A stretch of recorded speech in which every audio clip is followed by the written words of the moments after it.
हरियाणा विधानसभा चुनाव का रिजल्ट आ चुका है, जहां पर भारतीय जनता पार्टी सरकार बनाने जा रही है।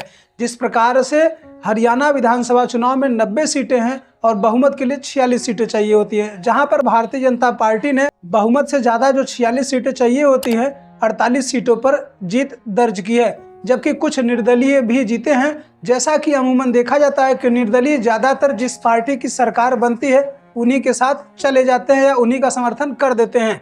आज हम बात करेंगे कि जिस प्रकार से हरियाणा विधानसभा चुनाव का रिजल्ट आया है और वहां पर प्रत्याशियों ने जीत दर्ज की है, और हम बात कर रहे हैं जहां पर कुछ प्रत्याशियों ने सबसे कम मार्जिन से जीत दर्ज की और कुछ हरियाणा विधानसभा में किस प्रत्याशी ने सबसे ज्यादा मतों से चुनाव जीता और किस प्रत्याशी ने सबसे कम मतों से चुनाव जीता। ऐसे जीत होती है, चाहे वो एक वोट से ही क्यों न जीता जाए। तो जिस प्रकार से भारतीय जनता पार्टी 2019 के मुकाबले, जहां पर भारतीय जनता पार्टी ने 2019 में 41 सीटों पर चुनाव जीता था और वहीं पर इस बार 7 सीटें और जीती है, तो 48 सीटों पर भारतीय जनता पार्टी का हरियाणा में 48 सीटों पर जीत रहा। उसी प्रकार से 2019 के मुकाबले जहां पर कांग्रेस 2019 में 31 सीटों पर चुनाव जीती थी, वहीं पर 2024 के हुए विधानसभा चुनाव में 6 सीटें और अधिक जीत करके 37 सीटों पर चुनाव जीता है, लेकिन कांग्रेस वह फिर से सत्ता से दूर रह गई। तो ऐसे में जहां पर सबसे कम मतों से जो जीत दर्ज की है वह 32 वोटों से, वह महज हरियाणा में महज 32 वोटों से सबसे कम जो जीत और हार हुआ है वह 32 वोटों से हुआ है। आपको बता दें कि जहां पर कांग्रेस के पूर्व मंत्री वीरेंद्र सिंह के बेटे विजेंद्र सिंह मात्र